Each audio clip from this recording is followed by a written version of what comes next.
Stella is a mother to a beautiful 12-year-old girl. Her business is up and running and she is at peace with herself. But that was not the case about a year ago. For about 2 years, Stella tried to conceive, but to no avail. I started trying to have a baby.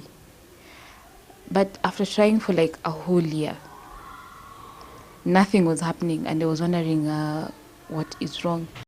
Stella then decided to pay a visit to her gynecologist for a checkup to find out if there was an underlying factor behind her inability to conceive. It was during this visit that Stella was informed that indeed there was a problem.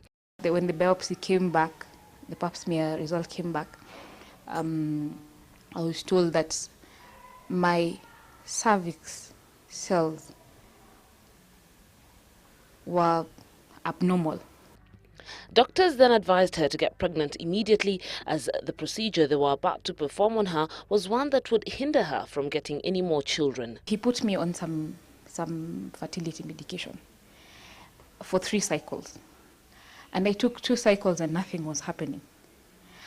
So I went to see another Chinese lady, a doctor, who has a clinic next to the Integrity Center. And she gave me some herbal medicine, which I took.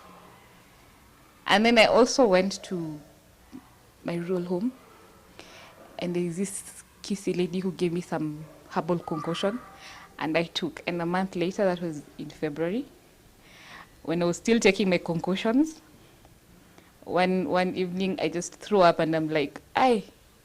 Stella says she was excited the moment she discovered she was pregnant, but her joy was short-lived. One night, she was woken up by pain on her leg.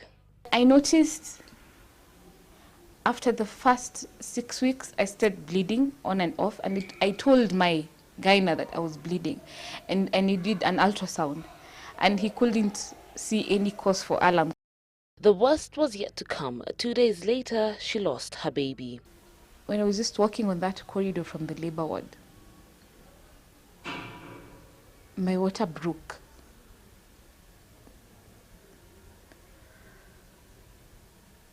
I knew that was my water, and I knew, because I had had a baby before, I just knew that was the end of my baby.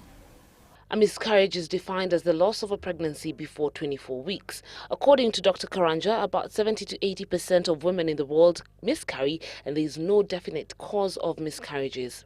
Most of the babies who are conceived develop developmental problems.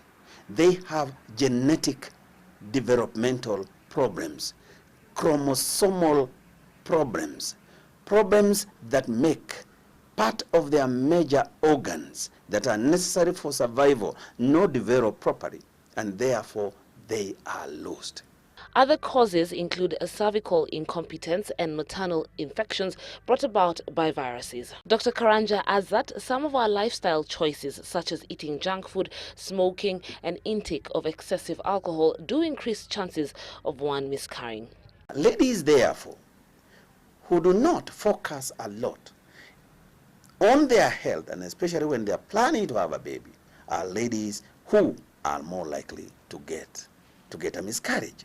Occasionally here, I would want to say, from the medical perspective, the occasionally I see overemphasis on the fruit thing. I think it is important for the people to know that it is focus more on green vegetables, on the managus of this world. Painful experience it is, but Dr. Karanja advises women who miscarry to take heart. You, the lady, please do not be overcome and be overwhelmed by self-pity. What is done is done. When you lose a baby, look at tomorrow, because tomorrow you can and should have another baby. One thing to remember, though, is that every woman copes with the grief of early pregnancy loss in her own unique way. If you know someone who has gone through this, the best you can do to help is to be there for them. Reporting for Citizen Weekend, I am Kirigo Ng'arua.